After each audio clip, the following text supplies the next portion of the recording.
friends. This is your friendly neighborhood spiritual counselor and cosmic heart, Linda. As always, we will start our cosmic heart session with a prayer. So I invite you to place your hands on your heart, close your eyes if that is safe and comfortable for you to do.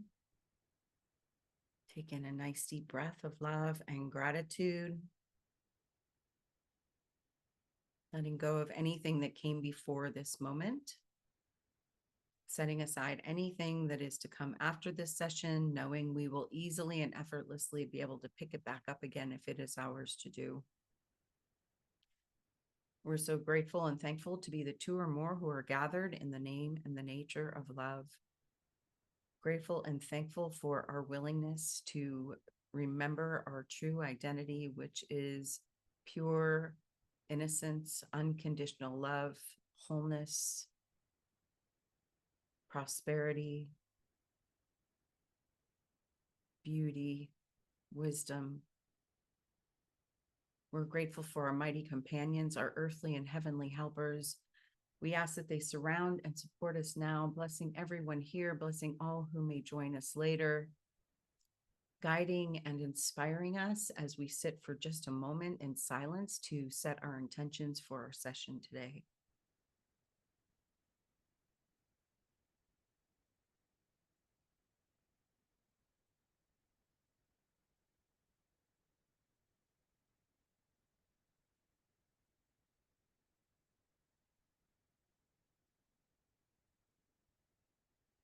And with our intentions lightly set and our open hearts and open minds, we are grateful to be good receivers of the all good. We claim it for ourselves right here and right now. And we're grateful to be able to share all that we receive and all that we are with Mother Nature and all her beings because we are one. In grace and gratitude, we let it be, and so it is. Amen.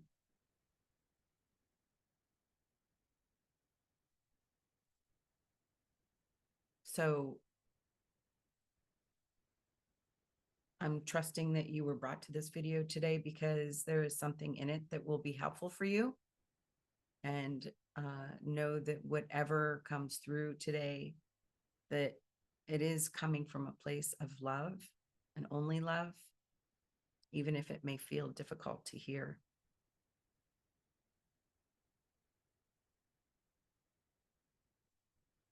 So what I was inspired to share today, I'm just going to change my lighting a little bit here because too much glare in my glasses. Not sure how I can get away with not having that, but if I don't wear my glasses, I can't read.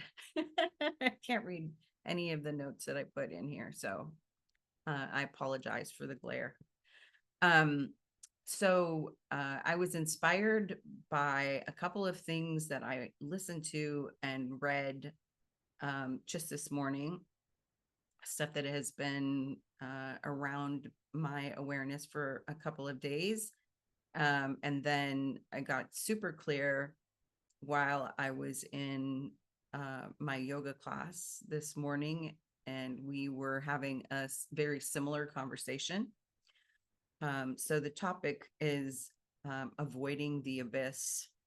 And for me, the abyss is depression, anxiety.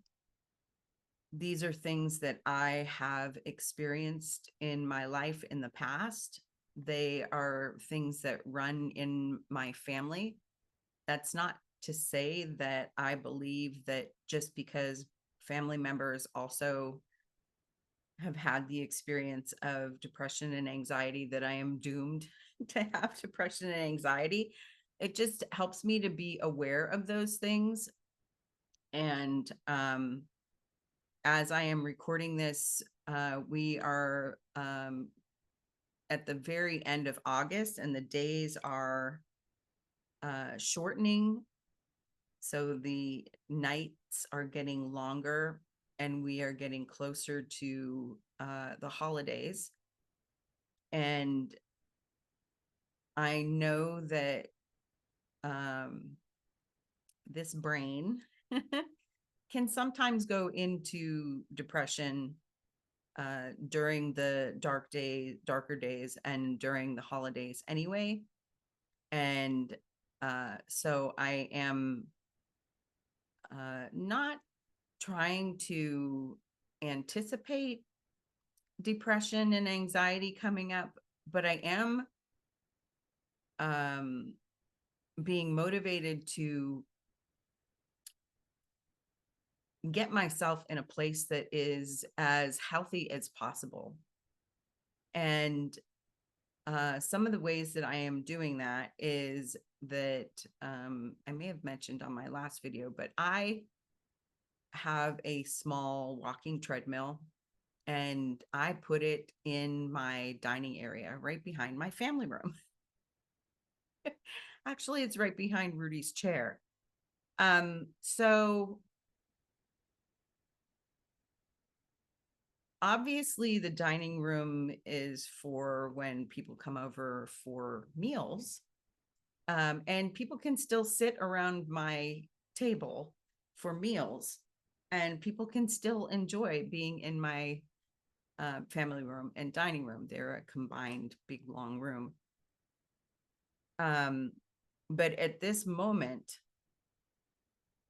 it is more important for me to have that treadmill in there to motivate me to move more, to do things that are healthy for my body and my mind, my brain in particular, during this time of grief and the days getting darker. And so what I know is tradition would tell us that that's a no-no. You can't have a treadmill in your family room, dining room area. What are you thinking? And what I'm thinking is, my personality tends to be outwardly motivated. And so I don't wish to live in a world where I am more concerned about what other people are going to think than my desire to stay as healthy physically and mentally as possible. And for me, the outward motivation is so that people that I love, family in particular, don't feel compelled to have to take care of me. I would like them to be able to take care of themselves. And I have the capacity to take care of myself at this point. And so I wish to do that to the best of my ability. And I'm not sure. I know that there are other things that I have done to do that, such as this room that I'm in right now. You can see I have my yoga blanket sitting there. I have some mirrors and kind of a little altar set up there with some candles. This is my living room of the house. This is the room that people that walk through the front door, which is right there, if you can see it. Well, right there is the front door. This is the room, the first room that people would walk in if they come in my front door. And we were just talking about this in yoga class this morning. And that's another thing. Move your body. If you're interested in taking online yoga, my teacher, Christine Serfozo, has a 30-minute, what she calls quickie class, twice a week on Tuesdays and Thursdays at 10:30 Eastern. Just so you know. If you're interested in her classes, leave me a comment and I'll hook you up. Anyways, so doing the things that help my physical and mental health, like turning this room into a place where I can dance and do yoga and pray and do my work, because this is also where my desk is. It's an old coffee table that Rudy and I bought when we were first living together in California in the mid 80s. for $25 at a swap meet. And I love it. I sit on the floor on my yoga cushion. So, but traditions are only helpful for as long as they are helpful. And if they are stopping me from living my highest and best life to the best of my ability, if they are stopping me from doing the things that bring me joy or allow me to express joy or any other emotion that I would like to express, then they are no longer serving me. And so that means that they have to go. I have no bandwidth. I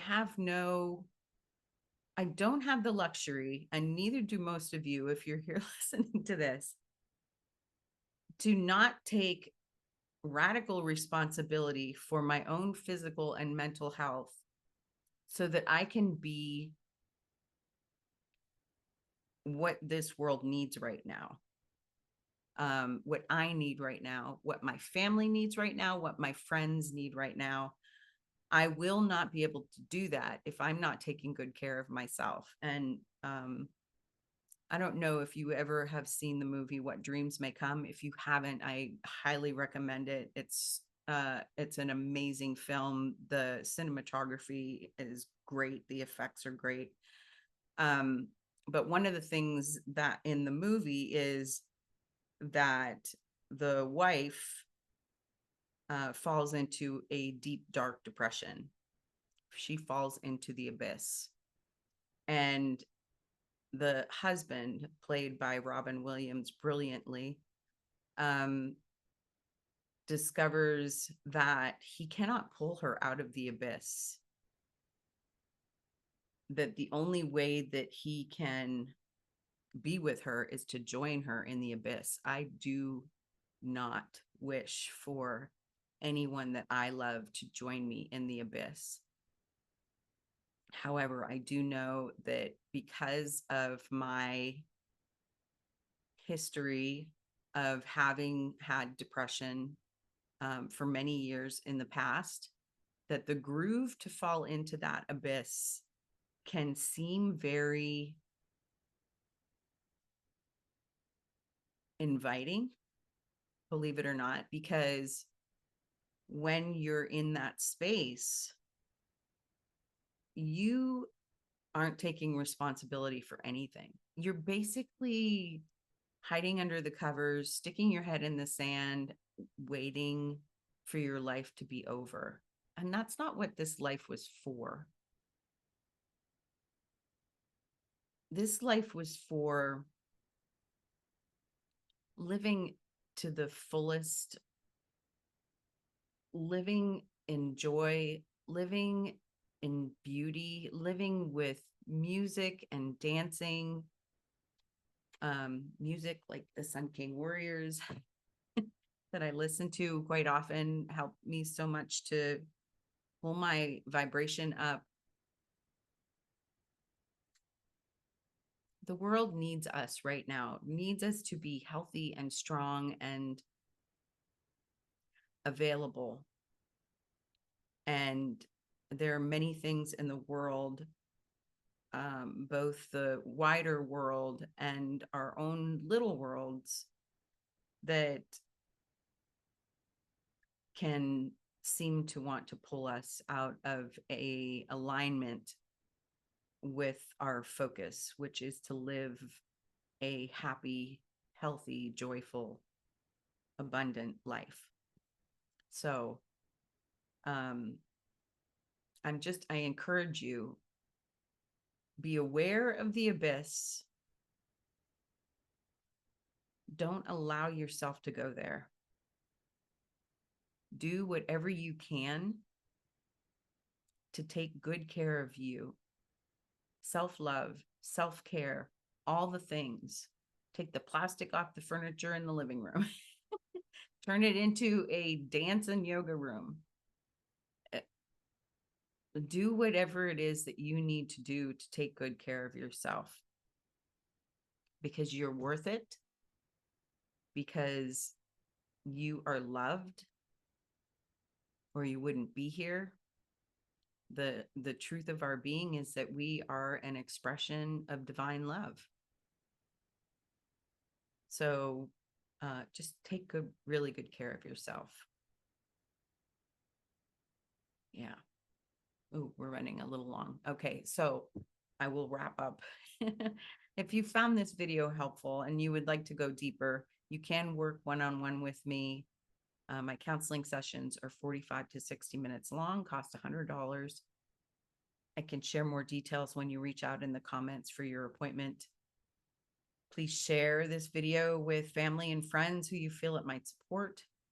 I would love to hear your feedback or suggestions for future topics. I get so many ideas from clients and friends and family. Be sure to like, subscribe, and hit that notification bell for all so that you know when new videos are available. Thank you so much for your time and attention today. Much love, and stay true to your own cosmic heart. Bye for now.